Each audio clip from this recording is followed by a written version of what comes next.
Imagine a life where your playground is a palace, your allowance could buy a small island, and your future is already paved with gold. For most of us, it's an impossible dream. But for a select few, this isn't fantasy, it's their everyday reality. These aren't kids who won the lottery, these are children born into a staggering level of wealth, privilege, and influence that most can barely comprehend. In a world grappling with economic disparities, there exists an elite class of young individuals whose net worth, even at tender ages, dwarfs that of entire nations. They are not merely heirs to fortunes, they are often the focal points of vast dynastic empires, celebrity brands, or even ancient institutions. But who are they, and what does life truly look like inside their golden cradles? Defining the richest kid can be complex. Is it inherited wealth they personally control, or the immense assets they stand to inherit? For our list, we're looking at the latter, children who, by virtue of their birth, are set to command fortunes beyond imagination, shaping not just their own lives, but potentially the global landscape. Today, we delve into the extraordinary lives of three such children, whose childhoods are anything but ordinary. Our journey begins with a young boy whose birth wasn't just a family affair, but a global event, watched by millions. A child whose destiny is intertwined with centuries of history, tradition, and an unimaginable inheritance. At the pinnacle of inherited wealth and influence stands His Royal Highness, Prince George of Wales. Born on July 22, 2013, as the eldest son of Prince William and Catherine, Princess of Wales, George isn't just a beloved member of the British royal family, he is destined to be King of the United Kingdom and the Commonwealth realms, making him one of the most significant figures, and arguably the wealthiest child, on the planet. The wealth associated with Prince George isn't a simple bank account with a few zeros. It's an intricate web of assets tied to the British monarchy, estimated to be worth tens of billions, if not hundreds of billions, of pounds. While the Crown Estate is technically owned by the reigning monarch in right of the Crown and not personally, its vast landholdings across the UK, including much of Regent Street in London, large tracts of agricultural land, and even the seabed around the UK, generate immense revenue. Then there's the Duchy of Cornwall, a private estate set up to provide income for the heir to the throne, currently generating over £20 million annually. By the time George inherits it, this figure will be substantially higher. From sprawling palaces like Kensington and Windsor, which serve as his residences, to private jets for international travel and round-the-clock security, Prince George's life is defined by unparalleled privilege. He attends elite schools, enjoys the finest education money can buy, and has access to a world of experiences that are simply unattainable for anyone else.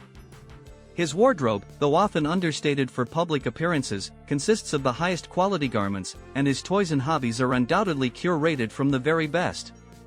But this immense wealth comes with an equally immense burden.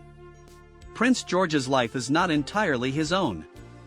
Every public appearance, every milestone, is documented and scrutinized. He is being raised with a profound understanding of duty, tradition, and service.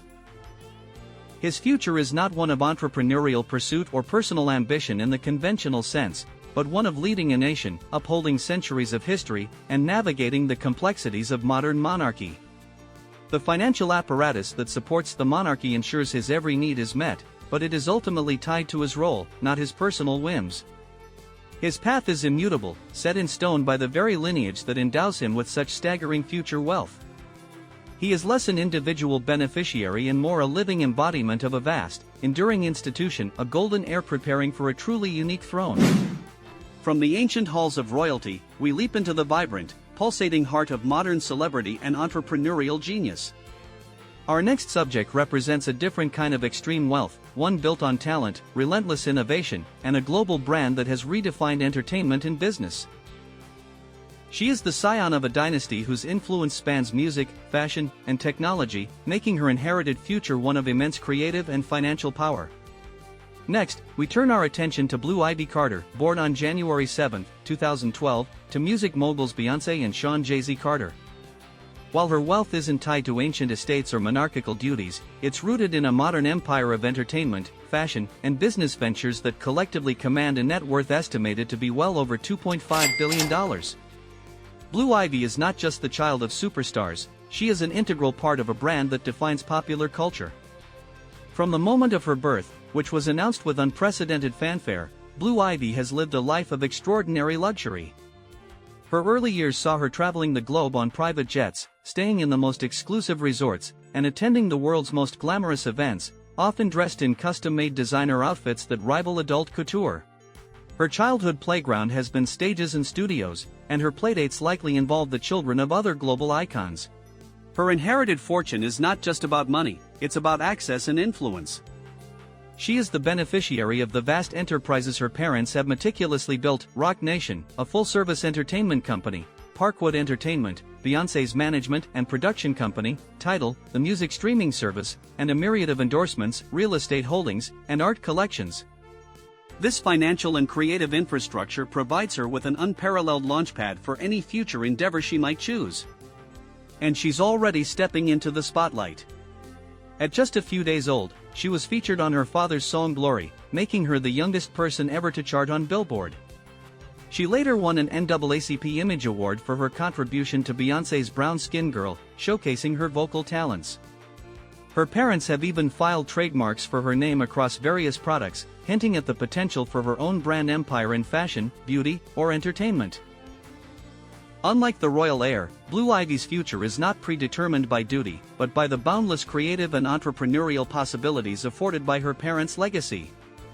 She has the freedom to carve her own path, backed by an unimaginable fortune and a legendary family name. She represents the new aristocracy, one built not on bloodlines, but on global cultural impact and a meticulously crafted brand. Our final stop takes us to a world often less public, yet equally, if not more, opulent. This heiress is embedded within a quiet, powerful empire that touches the lives of millions through the very fabric of luxury. She is the daughter of a Hollywood icon and a titan of industry, marrying the allure of celebrity with the immense, understated power of global enterprise. Meet Valentina Paloma Pinot, born on September 21, 2007, to Oscar-nominated actress Salma Hayek and French billionaire businessman François-Henri Pinault.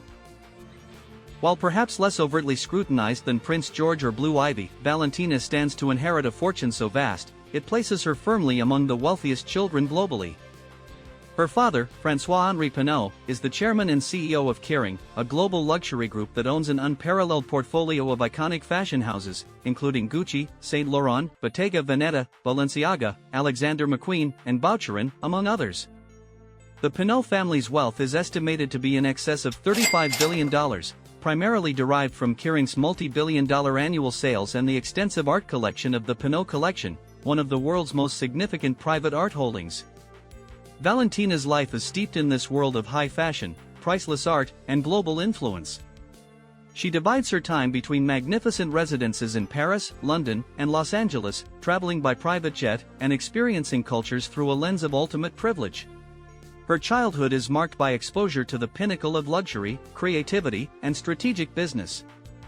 She attends exclusive schools, is likely bilingual or even multilingual, given her parents' international backgrounds, and is accustomed to a life where exquisite taste and access to the world's finest everything are simply status quo.